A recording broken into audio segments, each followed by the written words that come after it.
Hello guys, solid state की तीसरी interesting video में आपका स्वागत है। और उम्मीद आप पहली दो वीडियो देख चुके हो ताकि इसे और अच्छी तरह से समझ पाओ। तो आज की इस वीडियो में अभी तक हमने यहाँ पर यूनिट सेल के बारे में पढ़ा था कि कितने तरह के यूनिट सेल होते हैं। लास्ट क्लास में हमने इसके बारे में पढ़ा था कि किस तरह से ये सी टॉम आर एच टी, ठीक है, इसके बारे में आपने अच्छी तरह से पढ़ लिया था कि टोटल जो ब्रेविस लेटिस हैं वो कितनी तरह के होंगे। ये टोटल 7 क्रिस्टल होते हैं। 7 क्रिस्टल कौन कौन से 7 होते हैं भाई? ये सी टॉम आर एच टी, ठीक है ना। सी का मतलब क्यूबिक है, इसके सिर्फ 3 ही स्ट्रक्चर पॉसिबल हैं। अगला है आपका टेट्रागोनल, इसके 4 स्ट्रक्चर पॉसिबल हैं। फिर आता है ऑर्थोरोम्बिक, इसके जस्ट ए मिनट 2 स्ट्रक्चर, फिर इसके 4 स्ट्रक्चर ऑर्थोरोम्बिक के, इसके भी 2 स्ट्रक्चर और बाकियों के एक एक एक। तो ये टोटल बनते हैं आपके 14 पॉसिबल स्ट्रक्चर बनते हैं, ठीक है। तो ये सी टॉम आर एच टी, इसको याद रखना। ये पॉसिबली 7 टाइप के क्रिस्टल हैं, ठीक है। ये देखो यहाँ साफ साफ लिखा है 7 प्रीमिटिव यूनिट सेल इन क्रिस्टल। तो ये जो 7 पॉसिबल है, इन्होंने सभी के जो 7 है वो दिखा रखे हैं। ऊपर 3 है और नीचे 4 है। तो cubic, tetragonal, orthorhombic, monoclinic, hexagonal और ये कौन सा है आपका रोम्बोहेड्रल और ट्राइक्लिनिक। तो ये 7 पॉसिबल है। इसी के बारे में वो एक्सप्लेन कर रहे हैं कि ये किस किस तरह से इनके एंगल डायग्राम वगैरह क्या होते हैं। तो ये 3 क्यूबिक वाले हैं, ये 2 टेट्रागोनल वाले हैं, 4 रोम्बिक वाले हैं, 2 मोनोक्लिनिक हैं और ये एक एक करके हेक्सागोनल, रोम्बोहेड्रल और ट्राइक्लिनिक वाले हैं, ठीक है।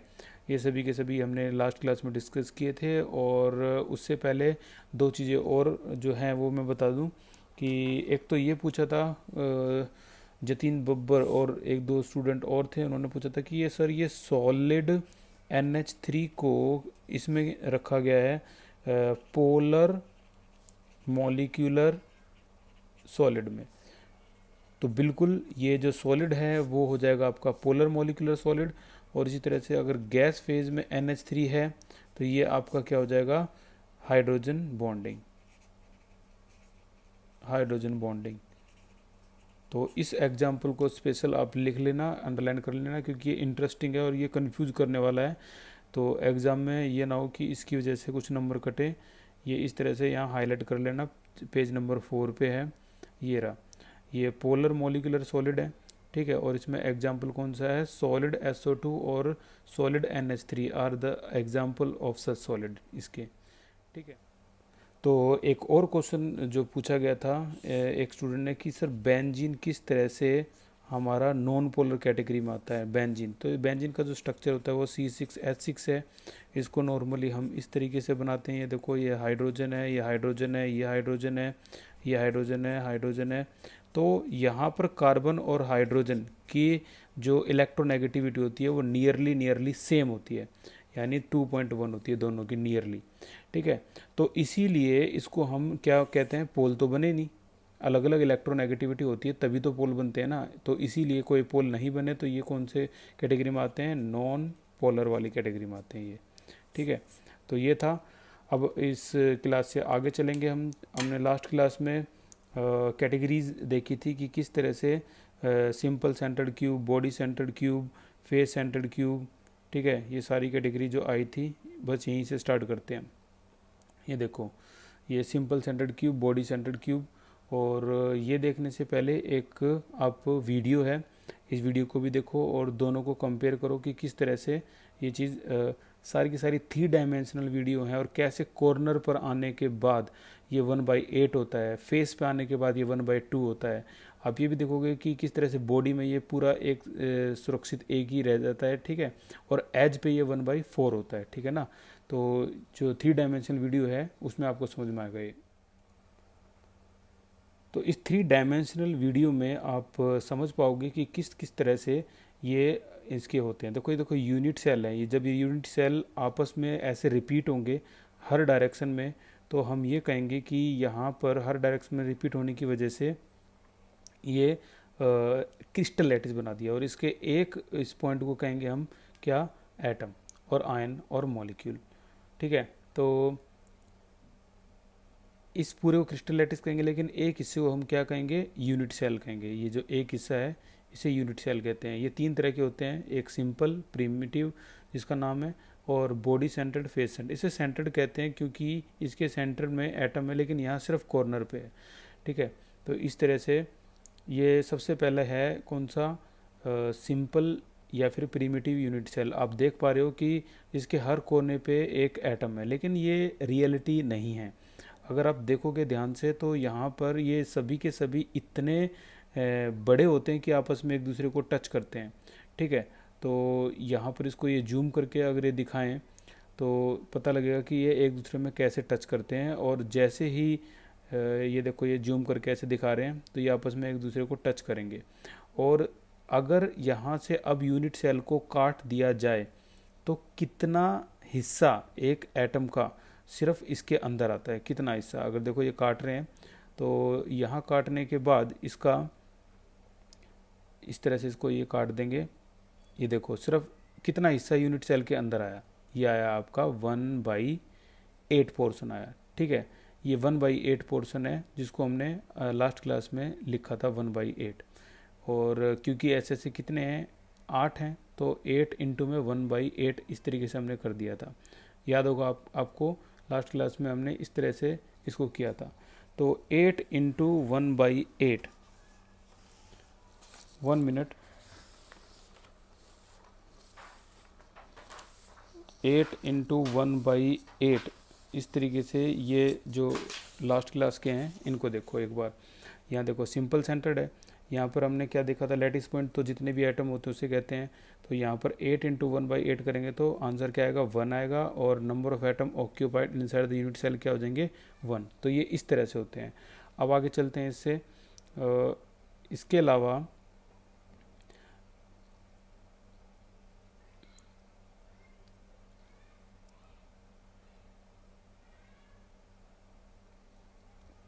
अगले पे आते हैं अब। तो इन्होंने दिखा रखा है कि number of atom in simple centred cube 8 into 1/8, answer क्या आ जाएगा आपका, 1 आ जाएगा। ठीक है,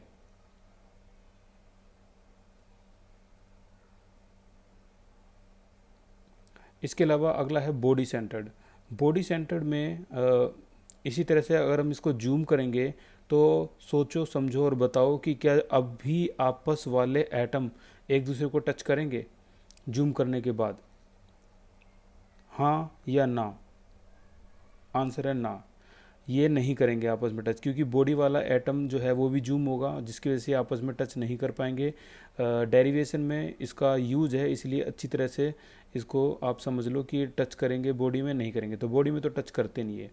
ठीक है, तो इस तरह से हमने देखा। जो इसका गैप है उसको भी ध्यान से देख लो कितना गैप है। और जैसे इसको काटा तो यहाँ 1/8 पोर्शन इसका अभी भी अंदर आया है, और एक तो बिल्कुल सुरक्षित है, आप देख पा रहे हो बीच वाला जो स्फीयर है बिल्कुल सेफ है। तो एक तो ये हो गया। तो इस तरह से ये आपके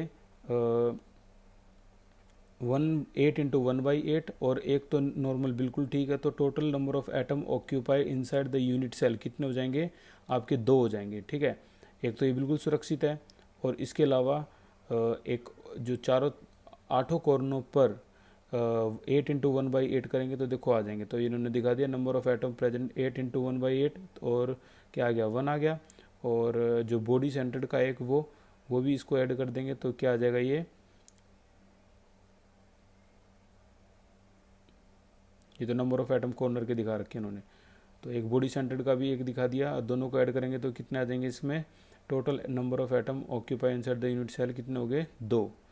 ठीक है, डेरिवेशन में इसका यूज है, इसीलिए इसको ध्यान से आप समझना, ताकि हम आज की डेरिवेशन में और कल की क्लास में न्यूमेरिकल स्टार्ट हो जाएंगे उसमें ध्यान दे पाएँ। ओके, अब है face centred cube. Face centred cube में सभी एटम या तो कॉर्नर पे हैं या फिर ये कहाँ पे हैं, फेस पे हैं। और टोटल फेस कितने होते हैं, 6 फेस होते हैं, 4 दीवार, छत और फर्श, ये टोटल मिला ले तो 6 फेस होते हैं। तो इन्होंने ये 6 फेस इस तरीके से दिखा रखे हैं। ठीक है, और अब ये जूम करेंगे एटम्स को तो हमें पता लगेगा कि रियलिटी में किस तरह से कितने कितने एटम जो हैं वो कटते हैं। अब आप देखोगे तो इनके बीच का जो गैप है वो बॉडी सेंटर्ड से ज़्यादा है। क्यों? क्योंकि अब फेस पर एटम है, सभी फेस पे एटम है। तो फेस पे जब ये कटेगा तो फेस का कितना पोर्शन इस यूनिट सेल के अंदर आएगा? तो ये आ जाएगा आपका 1/2 पोर्शन यूनिट सेल के अंदर आएगा। इस तरह से अगर इसको ये काट दें तो ये ऊपर आया 8 × 1/8, और जो फेस पे है ये आया है आपका 1/2 पोर्शन इसके अंदर आ गया। ठीक है, तो total number of atoms occupied inside the unit cell कितने हो जाएंगे आपके? 8 × 1/8 इज इक्वल टू 1, और हाफ इंटू में 6, क्योंकि 6 फेस है ना, देखो साफ साफ दिख रहा है हाफ पोर्शन ही इसके अंदर गया है। तो हाफ इंटू में 6 इज इक्वल टू कितने हो जाएंगे? 3। दोनों को ऐड कर देंगे, 3 और 1 क्या हो जाएगा? 4। तो 4 number of atoms occupied inside the unit cell.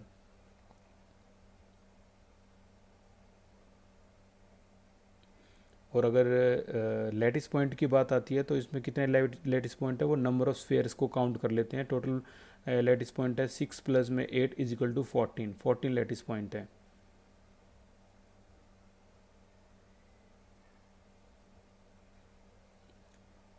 ठीक है, तो इस तरह से ये बॉडी सेंटर्ड, सिंपल सेंटर्ड और क्या था हमारा, फेस सेंटर्ड, ये तीनों के तीनों को हम रिप्रेजेंट करते हैं।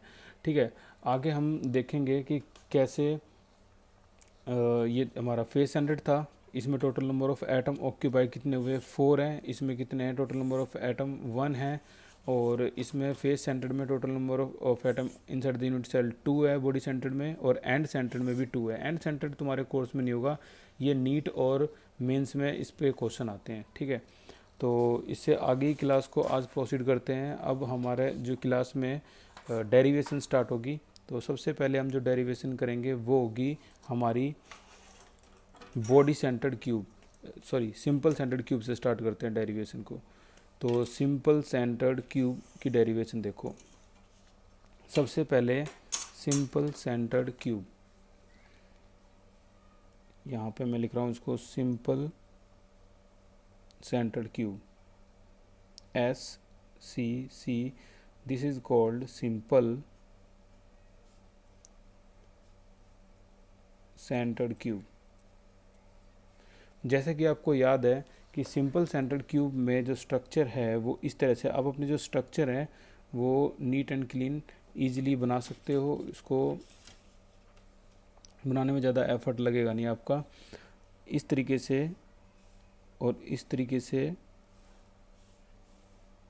एक ये फ्रंट फेस बना लो, और ये एक बैक फेस जो इसके पीछे की तरफ है, इनको मिलाओगे तो वो अपने आप आपका एक यूनिट सेल तैयार हो जाएगा। ठीक है, अब फ्रंट फेस पे जो एटम है वो हम छोटे छोटे एटम बनाते हैं, लेकिन जो छोटे छोटे एटम हैं ये आपस में टच नहीं करते, और 8 एटम हम बना नहीं सकते। तो अंदाजे से आपको एक इतना बड़ा एटम ऐसे बनाना है, ठीक है, जो आपस में बस इसको टच कर दे। ठीक है ना, बस ऐसे एटम बनाने जो आपस में एक दूसरे को टच करे, ज़्यादा बनाने की ज़रूरत नहीं है, यही बहुत है। हम इस पूरी यूनिट, ये जो क्यूब है इसको हम एज ए से रिप्रेजेंट करेंगे। ठीक है, और ये जो स्फीयर की रेडियस है इसे हम आर से रिप्रेजेंट करेंगे। हर केस में ये रिलेशन बहुत खास होगा। ए की वैल्यू क्या होगी यहाँ पर? 2r। ठीक है, अगर आपका जो रिलेशन है ये आ गया तो ये लगा लो आपका क्वेश्चन जो है वो हो गया। अब जो डेरिवेशन है चल रही है वो किसकी चल रही है? सिंपल सेंटर्ड क्यूब की। और हम क्या करने की कोशिश कर रहे हैं कि इस यूनिट सेल के अंदर कितने एटम ऑक्यूपाई हो पाए। आंसर 1, एक ही एटम ऑक्यूपाई हो पाया। तो एक एटम जब ऑक्यूपाई हो पाया, जैसे number of atom occupy inside the unit cell. मैं आपको बता देता हूँ, आप एनसीईआरटी में जल्दी से आ जाओ, ये पेज नंबर आप निकाल लो एनसीईआरटी में, ताकि आपको डेरिवेशन समझते समय आसानी हो। ठीक है,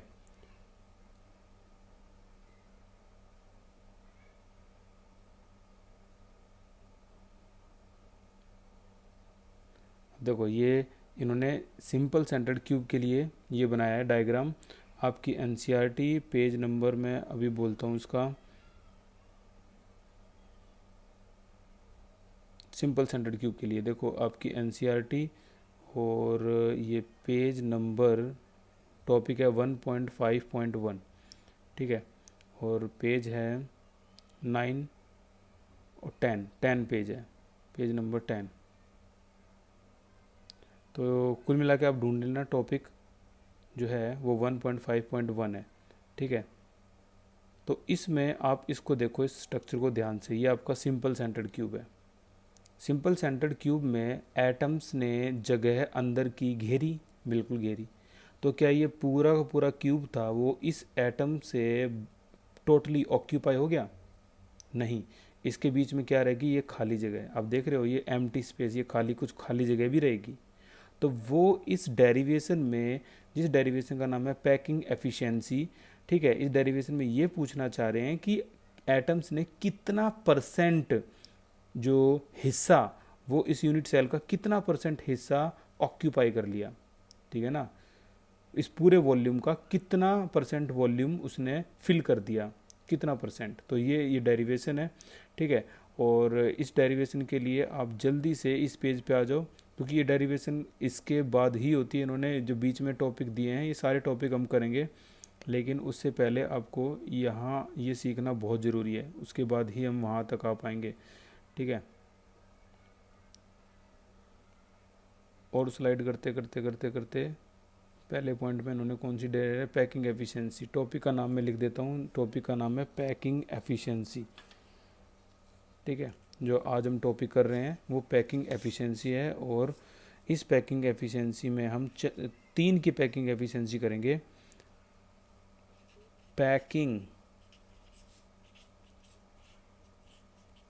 एफिशिएंसी, इसे हम शॉर्ट में PE से रिप्रेजेंट करेंगे, ठीक है। पैकिंग एफिशिएंसी आपका टॉपिक नंबर 1.7 है। और ये simple centred, body centred, face centred के बाद ही होती है, ठीक है ना। तो इसको पहले करते हैं हम। तो यहाँ इन्होंने पहले फेस सेंटर्ड की कर रखी है पैकिंग एफिशिएंसी, फिर ये डेरिवेशन कर रखी है बॉडी सेंटर्ड की, एग्जाम में बहुत आती हैं। तो ये यहाँ पे है हमारी सिंपल सेंटर्ड की। ये डायग्राम हम बनाने की कोशिश कर रहे थे, ठीक है। तो ये डायग्राम, ये आ गया हमारा A और R का रिलेशन हो गया, A इजकल टू कितना हो गया 2R, ठीक है। तो number of atoms occupy inside the unit cell is equal to कितने हो गए भाई इसमें, 8 इंटू 1/8। वैसे ज़रूरत नहीं थी, डायरेक्ट भी लिख सकते हैं हम, 1 ओके, ठीक है। तो हम पैकिंग एफिशिएंसी निकालते कैसे हैं, packing efficiency is equal to, किस तरह से, वॉल्यूम ऑफ, कितने स्फेयर हैं, 1 sphere divide by volume of cube into में 100। ये है formula, volume of 1 sphere, 1 sphere का volume 4/3 pi R cube, 10th class, ठीक है। और यहाँ पे आगे क्या आएगा आपका, वॉल्यूम ऑफ क्यूब क्या होती है, एज की क्यूब इनटू में 100। अब एज का तो हमने रिलेशन निकाल दिया ना, ए इक्वल टू 2R। तो ये क्या हो जाएगा आपका 4/3 pi R cube divide by 2R cube into में 100, ठीक है। अब 2R क्यूब क्या हो जाएगा भाई, 2R क्यूब हो जाएगा आपका इस तरह से, इक्वल में 4/3 पाई आर क्यूब अपॉन में 2 2 जा 3 2 जा 2 2 जा 4 2 जा 8 आर क्यूब कैंसिल इनटू में 100 तो था ही। पाई की वैल्यू पुटअप करने के बाद जो आंसर आएगा वो आएगा 52.4%, ठीक है। तो ये हो गया आपका सिंपल सेंटर्ड क्यूब की पैकिंग एफिशिएंसी। किस पेज पे है आपकी एनसीईआरटी की ये पैकिंग एफिशिएंसी, ये आप अपना पेज नंबर नोट कर लो, ये पेज है 20 एनसीईआरटी का, ठीक है।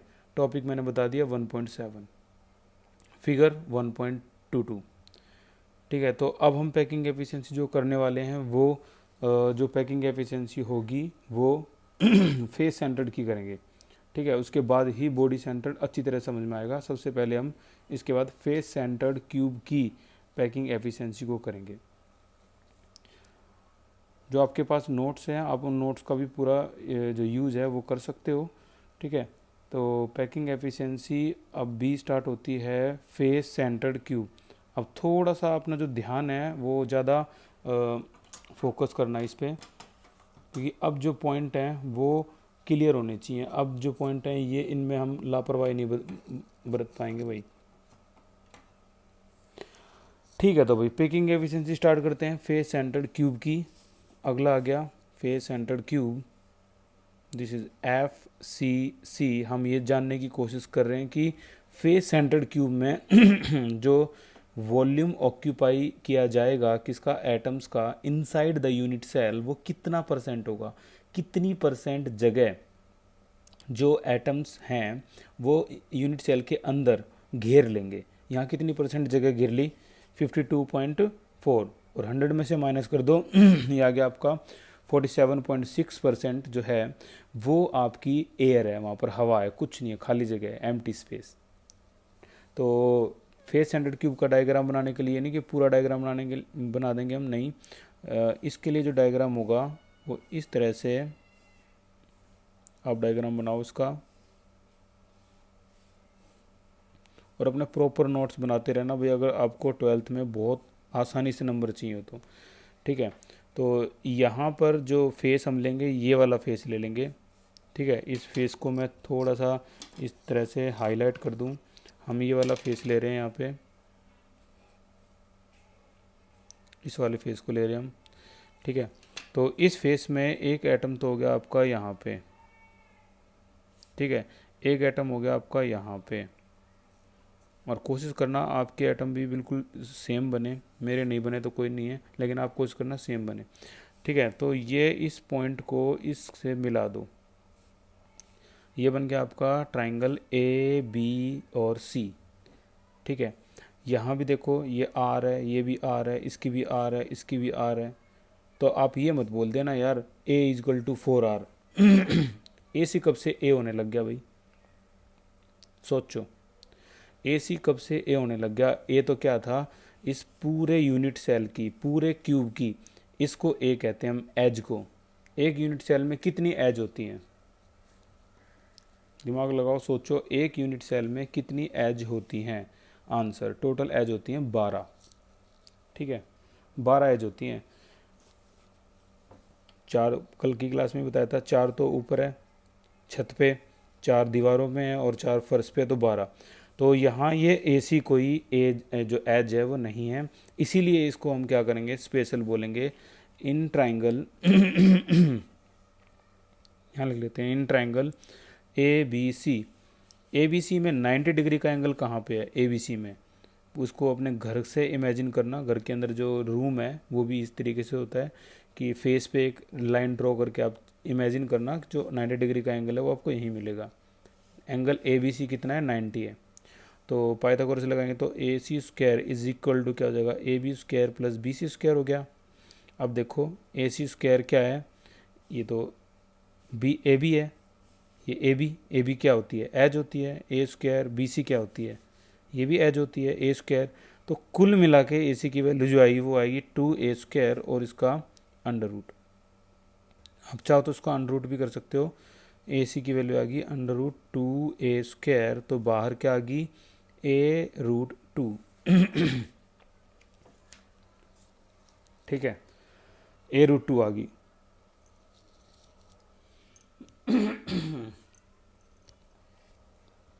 A√2, और A√2 के लिए मैं स्पेशल लिखूं जो नीट की तैयारी करते हैं उन बच्चों के लिए।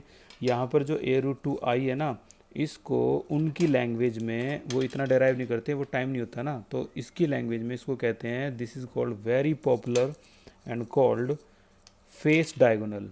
दिस इज़ कॉल्ड फेस, अपने रजिस्टर के टॉप पे हाईलाइट कर लेना भाई, ये बहुत कमाल की चीज़ है। फेस डायगोनल क्या हो गया आपका, AC, और उसकी वैल्यू क्या होगी, A√2। This is called face diagonal. आगे चलते हैं। ठीक है, अब फिर से ये दो चीज़ें तो आपको लिखनी ही पड़ेगी कि A और R का रिलेशन क्या है, और number of atom occupied inside the unit cell में, ये चीज़ें लिख ही देता हूँ मैं। Number of atoms occupy inside the unit cell is equal to, कितने होते हैं फेस सेंटर्ड में भाई, 4। अब ये भी करके आए हैं। अब A और R का रिलेशन और निकाल लो, आपका खेल ख़त्म। तो A और R का रिलेशन देखो, AC की वैल्यू तो आ गई आपकी, ये है, तो AC की वैल्यू तो ये भी है। AC तो कितना है, अगर हम देखें तो AC तो की वैल्यू तो R की टर्म में देखें तो 4r होगी, r इज इक्वल टू क्या थी a√2। तो a की वैल्यू क्या आ गई यहाँ पे, यहाँ से a मैं डायरेक्ट लिख रहा हूँ 4r/√2। ज़्यादा छेड़छाड़ मत करो, इतना ही रहने दो, 4r/√2। यहाँ पर a और r का रिलेशन क्या था, a is equal to 2r, यहाँ क्या है a is equal to 4r/√2। अब फिर से हम क्या निकालने वाले हैं, पैकिंग एफिशिएंसी। तो packing efficiency is equal to क्या होती है, वॉल्यूम ऑफ, कितने स्फेयर हैं अब हमारे पास इनसाइड द यूनिट सेल, 4, तो 4 sphere divided by volume of cube into में 100। तो वॉल्यूम ऑफ 4 स्फेयर क्या हो जाएगा, 4 इंटू में 4/3 इंटू में πr³ divide by volume of cube, edge cube होती है, इंटू में 100। अब ये भी निकाल के आया हम रिलेशन, 16/3 मल्टीप्लाई करने के बाद πr³, और ये रिलेशन क्या था 4r/√2 की क्यूब इंटू में 100। फिर से करोगे r तो r³ कैंसल, नीचे क्या आ जाएगा भाई, नीचे आ जाएगा 16/3 पाई, r³ तो कैंसिल हो गया ना, 64 डिवाइड बाई 2√2 इंटू में 100, वही। तो पूरा ये r³ कैंसिल होने के बाद, r³ कैंसिल होने के बाद, पूरा कैंसिल होने के बाद जो आंसर आएगा फेस सेंटर्ड क्यूब का, वो आ जाएगा 74% वॉल्यूम। ठीक है ना, 74% वॉल्यूम जो है वो एटम्स ने इसके अंदर ऑक्यूपाई कर लिया। तो फिर खाली कितना है, जो खाली बच गया वो हो गया आपका 26% जो है वो एम्प्टी है, खाली है। आगे भी डेरिवेशन समझ में, कैलकुलेशन को गोली मारो, आपको सिर्फ कॉन्सेप्ट समझना है, कॉन्सेप्ट। कैलकुलेशन तो एग्जाम में सबको पता होता है यार, ये 74 का आएगा, ये 52.4 आएगा, ये सबको पता होता है आंसर, आपको सिर्फ मेथड और प्रोसेस समझना है। तो फेस डायगोनल क्या हो गया यहाँ पर, a√2। चलें आगे, अगली डेरिवेशन है हमारी बॉडी सेंटर्ड क्यूब की। तो देखो बॉडी सेंटर्ड क्यूब की डेरिवेशन को भी, तो यहाँ हम लिखेंगे पैकिंग एफिशिएंसी निकालने वाले हैं किसकी, बॉडी सेंटर्ड क्यूब यानी BCC, बॉडी सेंटर्ड क्यूब, इसकी पैकिंग एफिशिएंसी निकालेंगे। कहते हैं जिसने बॉडी सेंटर्ड क्यूब समझ लिया उसने तीनों समझ लिए, यानी सबसे जो खास है वो क्या है, बॉडी सेंटर्ड ही है। तो बॉडी सेंटर्ड का जो डायग्राम है उसको भी स्पेशल समझना। इस डायग्राम के लिए आपको इस तरह से ये यूनिट सेल बनाना है,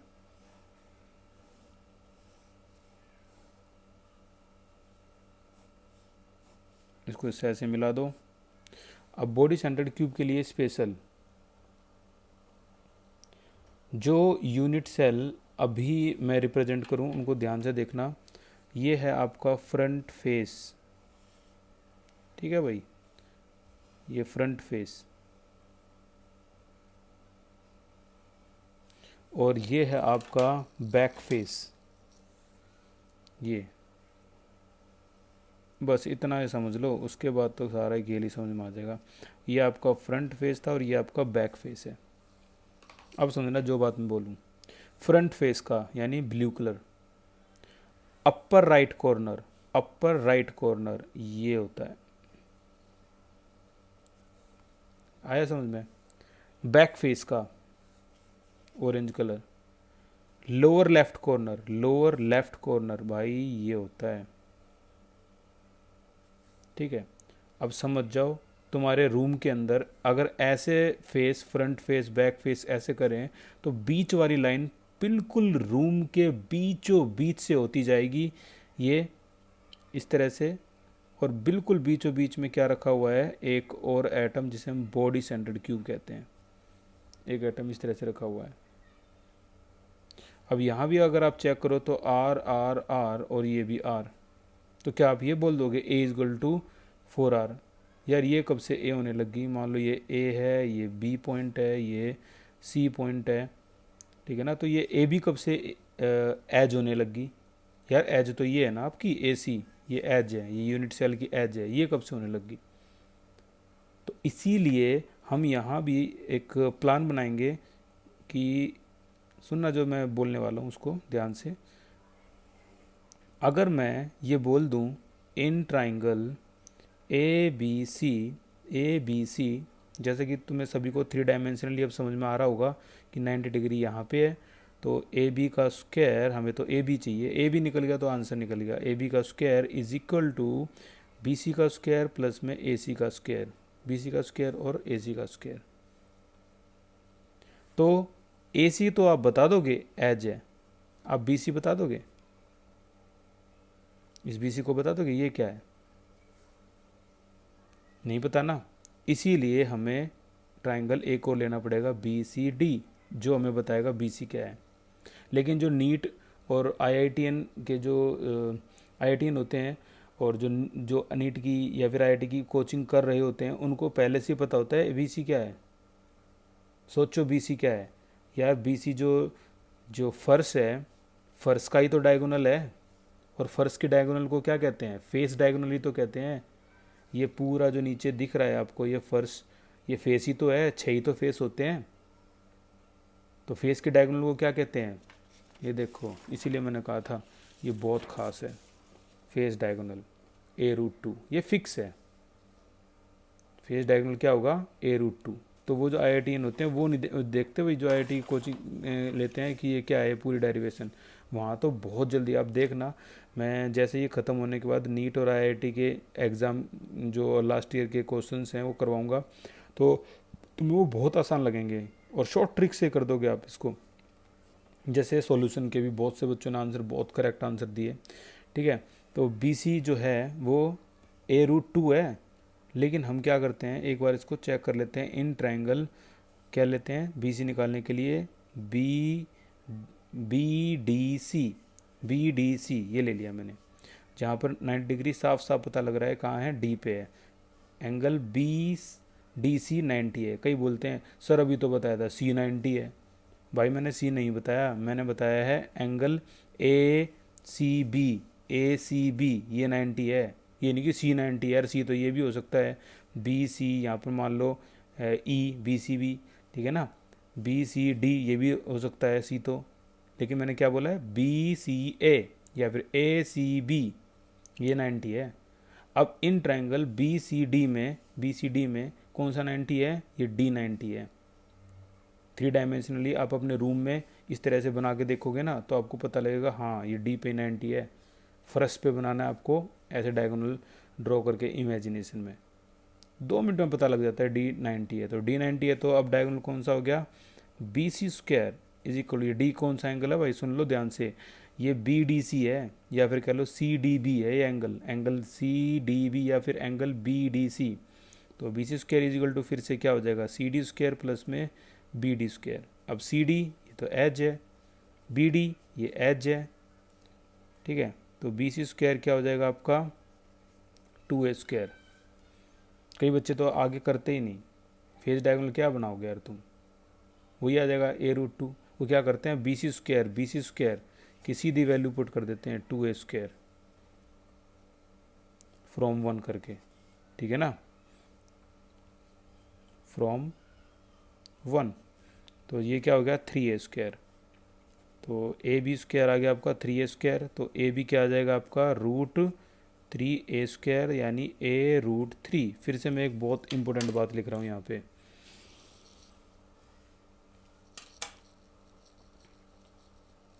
और क्या बात है वो कि जो A√3 है this is called body diagonal.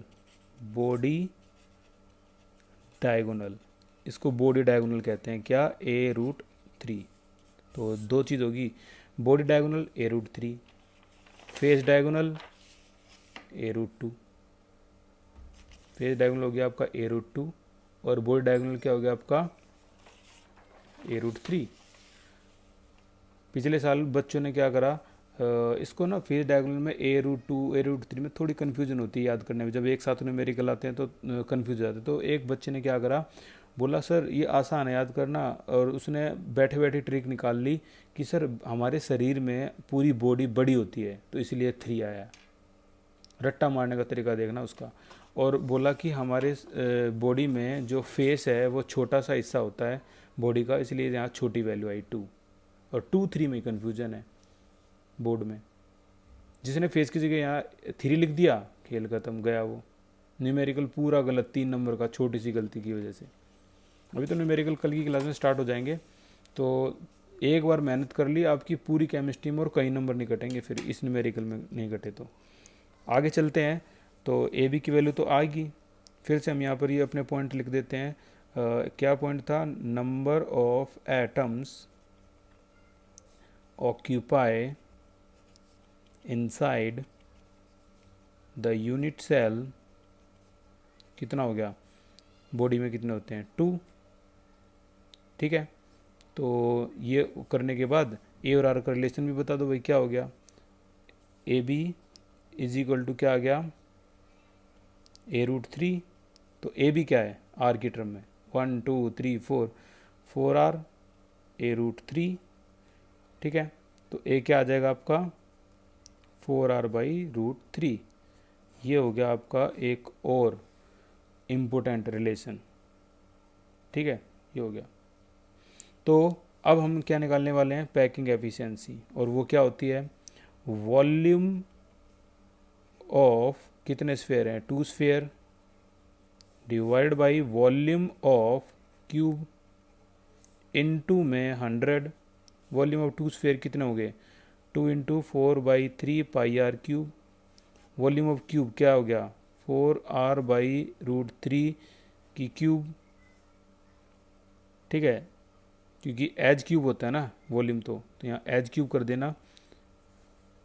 समझ में आ रहा होगा आपका? एज क्यूब, और एज क्या है, किसके इक्वल है? 4r, जैसे अभी तक हम करते आए हैं। ठीक है, तो कैंसिल करने के बाद यहाँ जो आंसर आएगा वो आएगा 68%। ये इसका 68% पैकिंग एफिशिएंसी होगी। तो कुल मिला के जो हमने अपनी लिस्ट बनाई है, उस लिस्ट में आप ये 3 जो डाटा हैं वो अच्छी तरह से बना लो, ताकि बाद में दिक्कत ना हो। और वो क्या है? ये टेबल अपने रजिस्टर के टॉप पे हाईलाइट कर लेना इस टेबल को। क्या टेबल है भाई? ये टेबल कहती है, अगर ये 3 सेक्शन बना लेना, simple centred cube, face centred cube, body centred cube. A और आर का रिलेशन यहाँ क्या था? A is equal to 2r, A is equal to 4r by face है तो छोटा है √2, A is equal to body बड़ी है तो 4r/√3। ठीक है, अच्छा, इसकी पैकिंग एफिशिएंसी कितनी है? 52.4%। इसकी पैकिंग एफिशिएंसी कितनी है? 74%, और इसकी 68% पैकिंग एफिशिएंसी है। Number of atom occupied inside the unit cell, simple में कितना? सिर्फ 1, फेस सेंटर्ड में 4, और बॉडी सेंटर्ड में 2। तो ये टेबल बना लो और रजिस्टर के टॉप पर हाईलाइट कर लेना, ताकि न्यूमेरिकल करते समय हमें आसानी हो। बॉडी डायगोनल, फेस डायगोनल वो हम पहले ही पढ़ चुके हैं। ठीक है, बॉडी डायगोनल a√3 होता है, फेस डायगोनल a√2 होता है। बहुत जल्दी से कैलकुलेशन होगी आपकी। और आगे चलते हैं। अब हमारे पास जो है वो एक न्यूमेरिकल है, और उस न्यूमेरिकल पे हम कल की क्लास में लॉग, एंटी लॉग वगैरह से कई क्वेश्चन करेंगे। तो उस न्यूमेरिकल को भी ध्यान से समझना क्या है वो। देखो भाई, न्यूमेरिकल क्या है? एक फॉर्मूला है, और वो फॉर्मूला है डेंसिटी इज इक्वल टू, इसे डेंसिटी को रिप्रेजेंट किया गया है जेड इंटू में कैपिटल M अपॉन में ए क्यूब इंटू में एवोगैड्रोज। एक चीज़ को मैं पहले ही आपकी करेक्शन करवा दूं कि ये बार बार इस्तेमाल हो और गलत ना हो।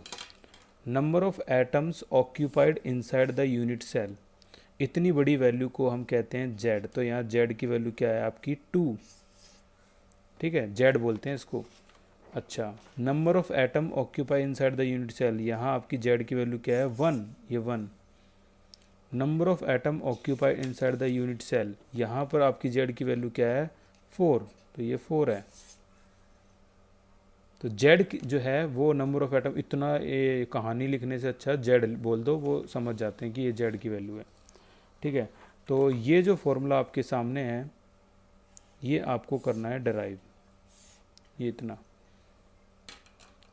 तो एक एक करके मैं इसकी डेरिवेशन के बारे में बता दूं क्या है। वैसे तो कुछ नहीं है, इसको फॉर्मूले कोई बच्चे याद करते हैं, इसी पे न्यूमेरिकल आते हैं।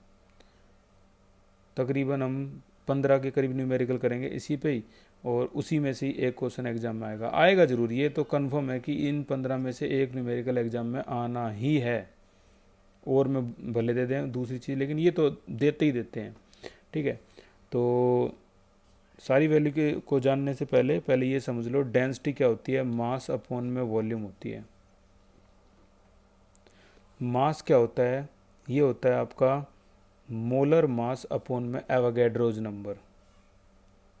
अब आप कहोगे यार ये कैसी अजीबोगरीब फार्मूला या अजीबोगरीब चीज़ बता दी, और ये पता है तो सारा न्यूमेरिकली सॉल्व हो गया,